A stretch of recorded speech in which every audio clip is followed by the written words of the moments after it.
Hello, I'm revisiting the Lucy Letby case from the point of view of how it could have been prevented. And I am now not talking about whether Ms. Letby is actually guilty or not. I was sent a link, which I shall leave in the description, in which two people who know what they're talking about are discussing the way the verdict was reached, the way the jury had the evidence presented to them, the way the court case was conducted. And it seems that there is at least room for a doubt in the verdict that they reached. And as I said, I'm leaving a link in the description, and I do urge you to just check on what those two men are talking about, because it's really worth thinking about. But all of this could have been prevented if at the first sign of trouble Miss Letby had been removed from that particular position and put into other work, because then we'd have seen more clearly what was going on. And that has to do with the way the NHS has structured its staffing. Now, before I get onto that, I'll tell you that I'm Grannyopteryx. I'm on YouTube, Rumble, BitChute and Minds. I'm also on Twitter and Gab, where I let you know when I've uploaded a new video. All the links are in the description, and in this case, also a link to another video from two people who are discussing the Letby case. There are also links to donation sites for me if you want to use them. But the best thing you can do, and this requires no links, is to click that like button and to subscribe and to share a video if you feel so inclined. All right. And it's a piece of commentary in the Telegraph. And it says here, the NHS obsession with staff well-being has left us all vulnerable. And she's absolutely right. I'm going to go back to a Guardian article from 2002. And it says here, in 2002, they were planning to withdraw treatment from racist patients. This has nothing to do with the Letby case. It's an attitude of mind. I'm just showing you how far back this goes. So 20 years ago, 21 years ago, they're saying racist hospital patients who persistently refuse care from doctors and nurses of a different ethnic origin will lose their right to treatment under the NHS, according to guidelines being prepared by the Department of Health. They propose a two-stage process for dealing with racist abuse. Now, this isn't the same thing, is it? If an old person says she doesn't want a Jamaican doctor, that's a personal preference. It's not very nice and it's not very sensible, but it isn't racist abuse. It's simply a preference. And this is where you have these two things: persistently refuse and racist abuse. They're conflating the two of them. Let's carry on. If patients ignore informal warnings, the draft guidelines propose formal procedures, including a written warning setting out types of behaviour that would no longer be tolerated. Bluntly, the patient would be told that refusal of treatment from any individual on racial grounds would be regarded as refusing to be treated altogether. But you see, this isn't the thing. For instance, if I happen to have a doctor who I think is incompetent, and he happens to be black, then you've got a problem proving that it's your personal opinion about his medical knowledge that's at issue here, and not his skin colour. That's a problem. And then this is a problem that they know about and they still aren't addressing it. James Malone Lee, the Whittington's, that's the Whittington Hospital in Highgate in London. The Whittington's medical director said The NHS employs a large number of staff from ethnic minorities, and it's very sad that we run into problems with people expressing very racist views. Now listen to this. These can often become more overt among elderly people when they are confused or when suffering from diseases that affect their inhibitions. So they become uninhibited. So what he's saying here is that people with low hold on their mental faculties, they're the ones who are going to be racially abusing the staff, and they're the ones who are going to be refused treatment. He knows that very well. And yet the Guardian is simply talking about the personal feelings of the staff. Right. And then there's this from, let's see, this is from 2020. Right, yeah, I wanted to get it to fit the screen. The Doctors Association UK, this is from their Facebook page. NHS staff can refuse to treat racist or sexist patients under new rules, it says here. So I don't know what's happened to the other rules, but now the Doctors Association is saying they're going to have these rules. The NHS will soon bar discriminatory patients from non-critical care, powers that currently only cover aggression or violence.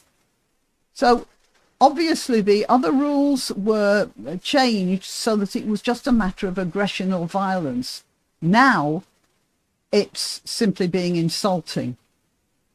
Currently, staff can refuse to treat non-critical patients who are verbally aggressive or physically violent towards them. But these protections will extend to any harassment, bullying or discrimination, including homophobic, sexist or racist remarks. And then we've got to decide what are homophobic, sexist or racist.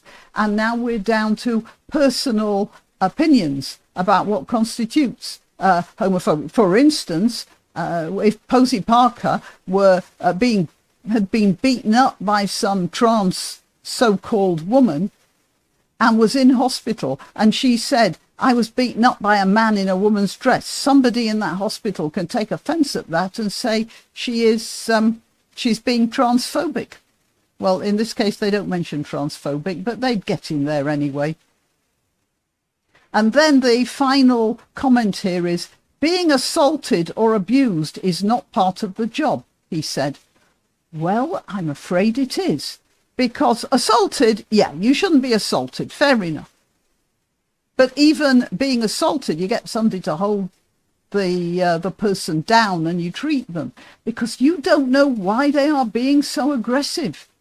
They may be on drugs, they may be, they may have mental problems. They may have been badly treated just before by somebody of a particular ethnic minority and are hysterical about somebody else of a particular minority treating them in a hospital. You never know, but that is, being abused is actually part of the job of being a doctor or a nurse or any medical professional, actually. Right, so Isabel Oakeshott is talking about the staff well-being. Now, what happened with Lucy Letby was that she was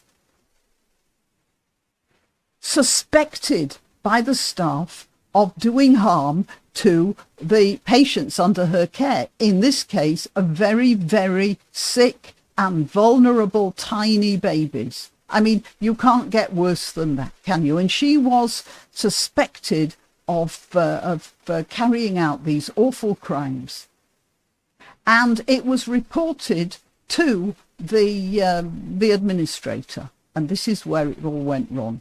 You see, as you will see in the video which I'm recommending to you, there are other reasons, and it seems that some of the evidence the police have brought to the court were zeroing in on Letby's time when there were actually other times when she wasn't there that there were problems. I'm not arguing for her. I wasn't at the court. I'm just saying that there's a good reason to revisit the evidence and the way the police presented it, and indeed the way the defence presented their case, because apparently there was some constraint on how the defence could actually operate. But as I say, I'm not arguing one way or the other. My personal opinion is that if she were innocent, she would have gone to court for the sentencing and at least shouted, "I'm innocent, I didn't do this."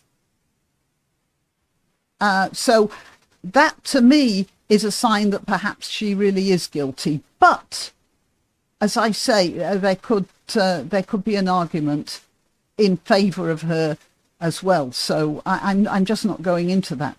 But what I am saying is that when the administrator was told that there was a suspicion, the very first thing that administrator should have done was to have taken Miss Letby off that ward.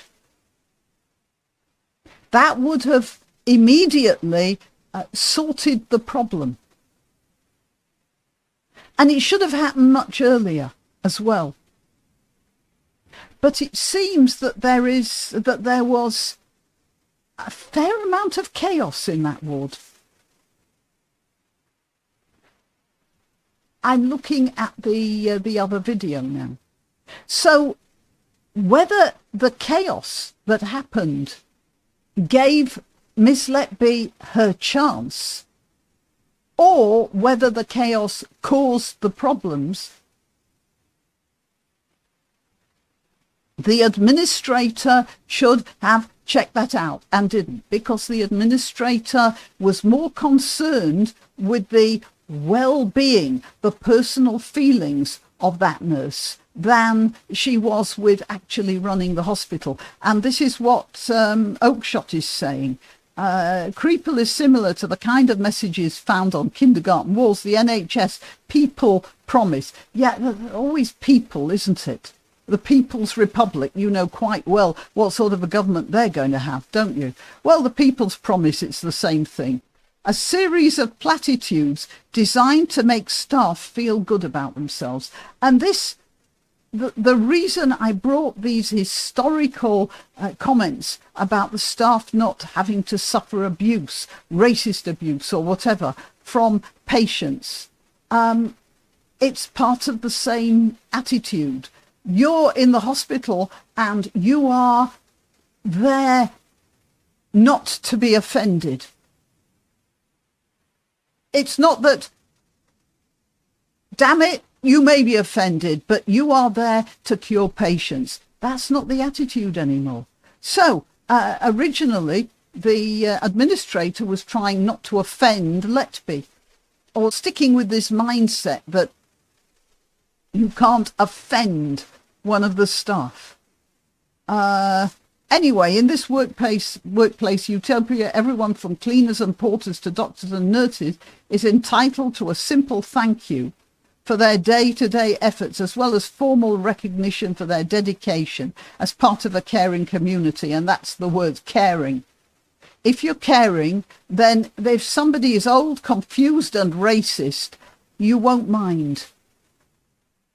You won't mind, because that's not what you're there to be doing at the time of being offended. You're there to be looking after them.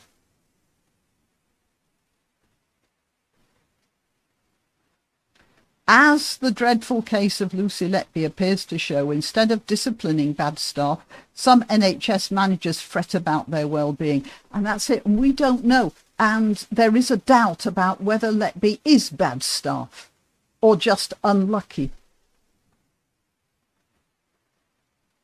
Yeah, that's it. And this is where it's all going. The idea that the staff are doing you a favour by looking after you.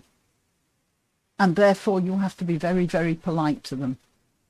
When you are in pain, when you have mental problems, where you have drug reactions of various sorts, illicit or illicit, when you've had a terrible shock, suffered a bereavement, anything like that, you might come out with stuff that you don't really mean, or you might come out with stuff you do really mean. It doesn't matter.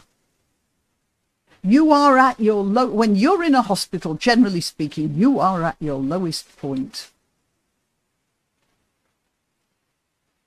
Unless you're staff, in which case you are there to just look after sick people. During the war, British nurses and doctors were looking after sick Nazis.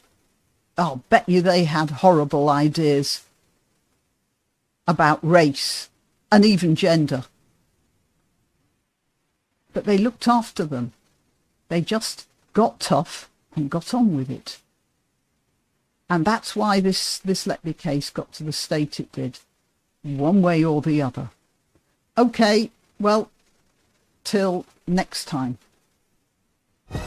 Why not treat yourself or a favoured relative or friend to these magnificent examples of merch? The mugs and t-shirts come in the Graniopteryx design or Grambo with a firearm or the more deadly knitting needles. Go to www.graniopteryx.com and whatever platform you're watching this on, please click like, subscribe and share.